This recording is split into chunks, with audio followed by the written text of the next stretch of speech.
নমস্কার বন্ধুরা, আমি সিএ অসিত সাহা। আজকের টপিক যেটা আমি আলোচনা করব সেটা হচ্ছে যে 2024-25 প্রিভিয়াস ইয়ার মানে 2025-26 অ্যাসেসমেন্ট ইয়ারের tax slab.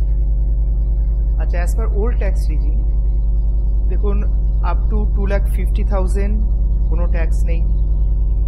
2,50,000 to 5 lakh 5% tax, 5 lakh to 10 lakh 20% tax, 10 lakh to 10 lakh and above 30% tax।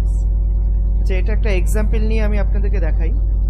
ধরা যাক মিস্টার এ, ইনার লাস্ট ফিনান্সিয়াল ইয়ারে টোটাল ইনকাম আছে 16 lakhs। তাহলে কি হবে, ওনার প্রথম 2,50,000-এর ওপর কোনো ট্যাক্স নেই।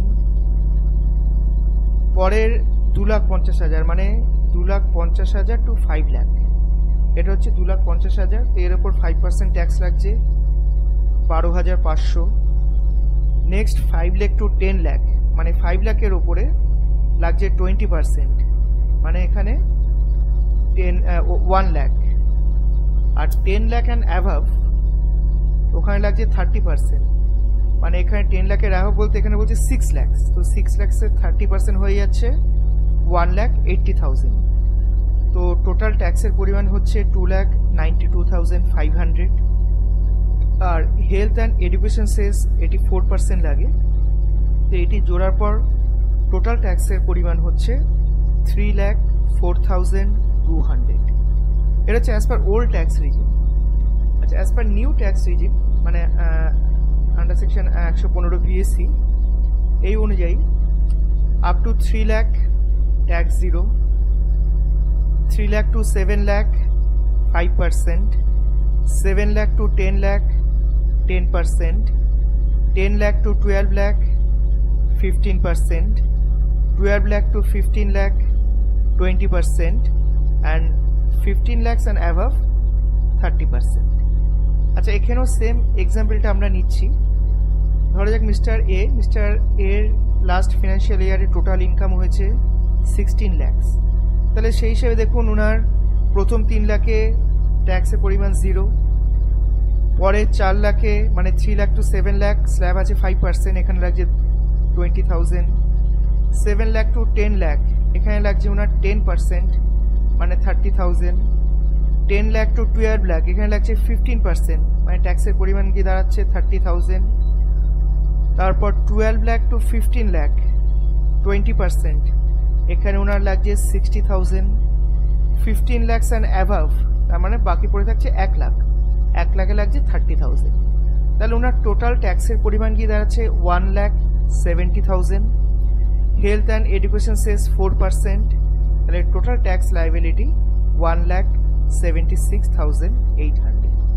এখানে বন্ধুরা একটা জিনিস আপনারা লক্ষ্য করুন যে অ্যাজ পার এই 16 লাখ ইনকামিং আপনি যদি as per old tax regime আপনি এখানে ট্যাক্সের পরিমাণ গিয়ে দাঁড়াচ্ছে 3,04,200। আবার সেম পরিমাণ অ্যামাউন্টে ইনকামে অ্যাজ পার নিউ রিজিম ট্যাক্সের পরিমাণ গিয়ে দাঁড়াচ্ছে 1,76,800। তো এখানে আপনাদের মনে রাখতে হবে যে ওল্ড ট্যাক্স রিজিমে আপনারা বিভিন্ন যেই চ্যাপ্টার 6-এর যে ডিডাকশনগুলো পেতেন, তো এগুলো আপনারা ওল্ড ট্যাক্স রিজিমে সব পাবেন। কিন্তু নিউ ট্যাক্স রিজিমে কিন্তু আপনারা কোনো ডিডাকশন পাবে না। নিউ ট্যাক্স রিজিমে আপনারা স্যালারিড হলে স্ট্যান্ডার্ড ডিডাকশন পাবেন। এখন স্ট্যান্ডার্ড ডিডাকশন হচ্ছে স্যালারিদের জন্য 75,000, কিন্তু ওল্ড ট্যাক্স রিজিমে আপনারা সমস্ত রকম ডিডাকশন পাবেন। এই দুটোর মধ্যে ডিফারেন্স হচ্ছে এইটা। আচ্ছা, এই যেটা আমরা বললাম, এটা বললাম যে ইন্ডিভিজুয়াল যাদের এজ লেস দ্যান 60 ইয়ার্স। এবার যাদের age 60 years and above but less than 80 years মানে 80 বছর নিচে, তাদের জন্য একটু চেঞ্জেস আছে। ওল্ড ট্যাক্স রিজিমে দেখুন তাদের আপ টু 3 লাখ কোনো ট্যাক্স নেই, 3 lakh to 5 lakh 5%, 5 lakh to 10 lakh 20%, 10 lakh and above 30%। এটা হলো ওল্ড ট্যাক্স রিজিমে। আর এই এজের গ্রুপের লোকেদের জন্য নিউ ট্যাক্স রিজিম মানে 60 years and above and less than 80 years। তো 60 বছর বা 60 বছরের ওপরে এবং 80 বছরের নিচে। তো নিউ ট্যাক্স রিজিমে দেখুন তাদের জন্য প্রায় সেমই রয়েছে, এটা আপ টু 3 লাখ কোনো ট্যাক্স নেই, 3 lakh to 7 lakh 5%, 7 lakh to 10 lakh 10%, 10 lakh to 12 lakh 15%, 12 lakh to 15 lakh 20%, and 15 lakh and above 30%. আচ্ছা, আর বন্ধুরা আরেকটা জিনিস আমি বলে রাখি, খুব ইম্পর্টেন্ট জিনিস, rebate under section 87A। 87A তে আপনাদের যদি ওল্ড ট্যাক্স রিজিমে আপ টু 5 লাখ অবধি ইনকাম হলে আপনাদের কোনো ট্যাক্স দিতে হবে না। মানে 5 লাখ যদি আপনাদের ইনকাম হয়, তার ট্যাক্সের পরিমাণ যাই হোক 87A আপনি পুরোটাই রিবেট পেয়ে যাবেন।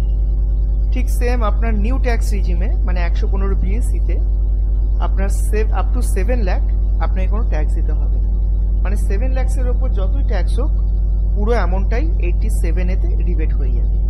তাহলে এটা মনে রাখবেন যে ওল্ড ট্যাক্স রিজিমে আপ টু 5 লাখস আপনাকে কোনো ট্যাক্স দিতে হচ্ছে না, আর নিউ ট্যাক্স রিজিমে আপ টু 7 লাখ আপনাদের কোনো ট্যাক্স দিতে হচ্ছে না। আমি পরবর্তী ভিডিওটা পরের সপ্তাহে অবশ্যই আপলোড করব। ধন্যবাদ।